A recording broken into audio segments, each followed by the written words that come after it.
तो जी welcome back दोस्तों। अच्छा फ्रेंड्स, कभी आपने सोचा है कि बैठे-बिठाए आपको ख़्याल आया हो कि यार काश मेरी शादी ना हुई होती या काश मैं जो है ना वो इस मुल्क में पैदा ना हुआ होता या काश जो है वो मैंने फलाँ काम ना किया होता या काश ऐसा हुआ होता। मतलब आपके ज़हन में कभी ना कभी तो दिन में जो है वो कई बार ऐसे ख़्यालात तो ज़रूर आते हैं, ज़हन में सवाल लाज़मी उठते हैं कि यार काश यार ऐसा ना होता, तो जो है वो आज ये वाला दिन मुझे देखना ना पड़ता। ठीक है? तो फ्रेंड्स ये सिर्फ मेरे साथ नहीं, ये पूरी दुनिया में हर इंसान के साथ ऐसा होता है और आप ये कह लें कि दिन में आप कई दफा इस सवाल को सोचने पे मजबूर होते हैं। तो फ्रेंड्स ये जो मैं बात कर रहा हूँ ना, ये होता है टाइम ट्रेवल। ठीक है? टाइम ट्रेवल क्या चीज है, आज की वीडियो का मकसद ये है। टाइम ट्रेवल जो है वो हम ये देखते हैं कि यार काश जो है ना वो ये वाला काम ना होता, तो आज ये मेरा दिन जो है ना वो मतलब अच्छा गुजर जाता, या काश मैंने वो वाली जॉब पिक कर ली होती तो आज मैं ज़्यादा अमीर होता, या काश जो है वो मैंने वो वाली जॉब ना की होती तो आज मुझे जॉब से ना निकाला जाता। मतलब ऐसी कई अपॉर्च्युनिटीज़ हमारे दिल में आती हैं। तो क्या आप लोग ऐसा कर सकते हैं या आप लोग ऐसा सोचते हो कि यार हमारी तकदीर बदल जाए, हम ऐसा बैक में जाएँ या ऐसा फ्यूचर में जाएँ कि पावर आ जाए मेरे पास? तो इस चीज़ को, इस पूरे कॉन्सेप्ट को कहते हैं टाइम ट्रैवल, ठीक है?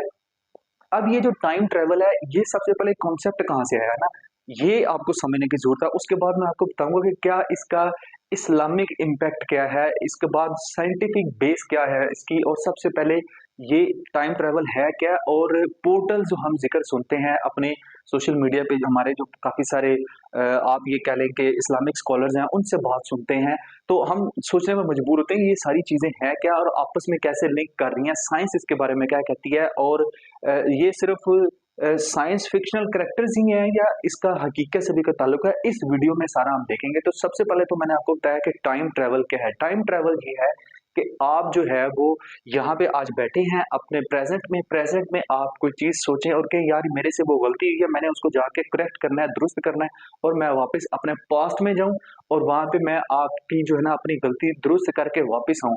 तो इसको कहेंगे टाइम ट्रैवल। या अगर आपने फ्यूचर में जाना हो, कहें कि यार फ्यूचर में मैंने अपनी ये जो तकदीर लिखी हुई है ना इसको ठीक करना है, और तो इसको हम कहेंगे टाइम ट्रैवल। ये एक कॉन्सेप्ट है। ये टाइम ट्रैवल का कॉन्सेप्ट हमें जो है ना वो फिल्मों में बहुत दिखाया गया, लेकिन ये हकीकत में कॉन्सेप्ट आया कहाँ से?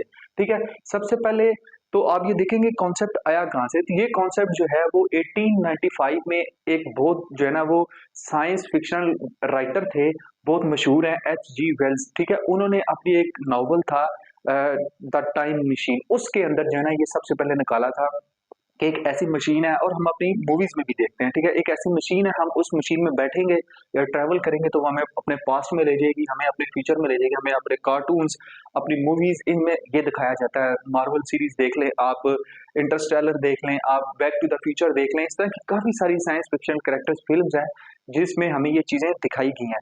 लेकिन साइंस क्या कहती है, इसका हकीकत से क्या ताल्लुक है कि नहीं है, आपके अंदर ये क्वेश्चन आता है। तो देखें, साइंस कहती है कि इसका हकीकत से कोई ताल्लुक नहीं है, फिलहाल ये एक फिक्शनल कैरेक्टर ही है, और इसको आपने फिक्शनल कैरेक्टर ही रखना है, क्योंकि ऐसा पॉसिबल हो नहीं सकता। अभी तक इंसान जो है वो इस चीज पे पहुंचा नहीं है कि हम जो है ना वो अपने फ्यूचर में बैठ जाएं, या अपने पास्ट में बैठ जाएं, या अपने फ्यूचर में आगे जाएं, और एक पत्थर जो हमारे रास्ते पे पहले पड़ा था उसको हम ठीक करके आए। तो क्या वो जो पत्थर ठीक करने हम वापस गए हैं, उससे जो आगे जो बड़े-बड़े इंसिडेंट हुए हैं, क्या वो वाक़ई ठीक हो जाएँगे? ये तो वो एग्ज़ाम्पल होगी कि फ़र्ज़ किया मैं पैदा हुआ हूँ, तो मेरे से पहले मेरे बाप पैदा हुआ, उसके बाद मेरे दादा, फिर परदादा, इस तरह। तो मैं जाऊँ अपने बैक में और कहूँ कि मैं अपने दादा को मार दूँ और मेरा दादा पैदा ना हो, तो क्या फिर मैं आज यहाँ पे एक्ज़िस्ट करता हूँ? इस तरह की चीज़ें हैं। तो ये बहुत सारी इस तरह की एग्ज़ाम्पल्स हैं जिसमें आप जाएँगे पीछे, लेकिन आपको फिर आगे का भी देखना है कि क्या वो सिर्फ़ उसी जगह पे इम्पैक्ट करेगा या आगे भी इम्पैक्ट करेगा। ये टाइम ट्रैवल के कुछ क्वेश्चंस हैं जो कि साइंस जो है वो जिनको अभी कोशिश कर रही है उसका आंसर करने की। तो साइंस क्या कहती है इसके बारे में? साइंस ने तो ये कह दिया है कि फिलहाल ये हकीकत से इसका ताल्लुक नहीं है। अब साइंस कहती है, साइंस जो है ना वो हमें 2-3 थ्योरीज़ बताती है। सबसे पहले तो साइंस कहती है कि जो आइंस्टाइन है ना, उसने जब ये नॉवल पढ़ा तो उसके बाद उसने अपने एक साइंटिफिक रीज़न बताया, और उसने अपना एक साइंसी नज़रिया, एक थ्योरी बताई। उसने बोला थ्योरी ऑफ रिलेटिविटी, ठीक है? नज़रिया-ए-ज़ियाफ़ियत। ये वो है कि आप जो है वो कहता है कि टाइम जो है ना, वक़्त जिसको बोलते हैं हम, वो एक स्पेस के साथ ट्रैवल करता है, कि स्पेस में जो टाइम चल रहा है वही दुनिया में टाइम है। मतलब ये कि स्पेस में अल्लाह ताला ने जितना कुछ बनाया है इस कायनात में वो एक टाइम के मुताबिक बनाया है। अल्लाह ताला ने ज़मीन, आसमान, चाँद, सारे सूरज गिर्द घूम रहे हैं, हर चीज़ अपने ऑर्बिट के वो एक-एक सेकंड के साथ बिल्कुल प्रिसाइज़ घूम रहे हैं ना। आप अपनी ट्रैवल कर रहे हैं, मूवमेंट कर रहे हैं, तो वो टाइम के साथ कर रहे हैं। तो ज़मीन में भी जो आपकी जितनी मूवमेंट्स हो रही हैं, चेंजेज़ हो रही हैं, वो सारी उस स्पेस के टाइम के पैरेलल चल रही हैं। ये आइंस्टाइन कहता है, ठीक है? तो अब आइंस्टाइन ने तो ये कह दिया, तो क्या हमें इस्लामिक जो है वो इसका इम्पैक्ट नज़र आता है? तो इस्लाम के तौर पे देखा जाए ना, इस्लामिक पॉइंट ऑफ व्यू से तो देखें, हमें एक बहुत ज़बरदस्त हदीस मिलती है इस टाइम ट्रैवल के बारे में, हमने बहुत सुनी भी है और वो है दज्जाल, ठीक है? देखिए, दज्जाल अभी आना है, इस प्रेज़ेंट दुनिया में दज्जाल आना है। कोई कहता है दज्जाल फलाँ पहाड़ियों में, कोई कहता है फलाँ जगह पे, फलाँ जगह पे। लेकिन आपने अब्दुर्रहमान राज़ी शायद कोई इस तरह के सहाबी थे, उनकी एक हदीस है, मैं अभी मुझे कोट करने नहीं आ रहा है उनका नाम सही, अगर आप लोग जानते हैं तो वो कमेंट में आप उसको करेक्ट कर सकते हैं। तो उन्होंने हदीस जो है ना वो कोट की थी कि नबी सल्लल्लाहु अलैहि वसल्लम से मेरी बात हुई, तो मैंने उनको कहा कि मैंने दज्जाल को देखा है। इट्स मीन कि ये टाइम ट्रैवल है, ये पोर्टल्स है, जैसे हज़रत इदरीस अलैहिस्सलाम एक आसमान से निकल के दूसरे में चले जाते थे, ये पोर्टल्स के ऊपर मैं एक अलहदा सी वीडियोज़ बनाऊँगा कि आखिर में ये है क्या, ठीक है? तो ये भी एक किस्म का टाइम ट्रैवल है कि आपने एक आसमान से निकले हैं, 7 आसमान जैसे हम बिलीव करते हैं ना, तो एक आसमान से निकले दूसरे में चले गए, लेकिन 1 सेकंड के अंदर गए और वो पूरी दुनिया इसी तरह रुकी हुई है, ठीक है? तो ये कॉन्सेप्ट है और उन्होंने देखा कि दज्जाल से मैं मिल के आया हूँ, दज्जाल के ये चीज़ें हैं, ये सारा कुछ है और यहाँ से वो आएगा, वो दीवार खोदते हैं, तो ये एक किस्म का टाइम ट्रैवल उन्होंने किया ना। फिर दूसरी हमें मिसाल मिलती है मेराज की, नबी सल्लल्लाहु अलैहि वसल्लम हमारे जब मेराज शरीफ गए हैं वहाँ पे, तो वहाँ पे जाके जहाँ तक कि वो हज़रत अली को अपने बिस्तर पे लिटा के गए, तो उनका बिस्तर अभी तक गर्म था, टूटी जिससे उन्होंने वुज़ू किया था, उसका पानी अभी तक उसी तरह गिर रहा था और आप जो है वो जन्नत, दोज़ख हर चीज़ की सैर करके वापस आ गए हैं। तो ये टाइम ट्रैवल है। हम इसको टाइम ट्रैवल भी कह सकते हैं, इसको दूसरा आलम भी कह सकते हैं, जो भी कहें।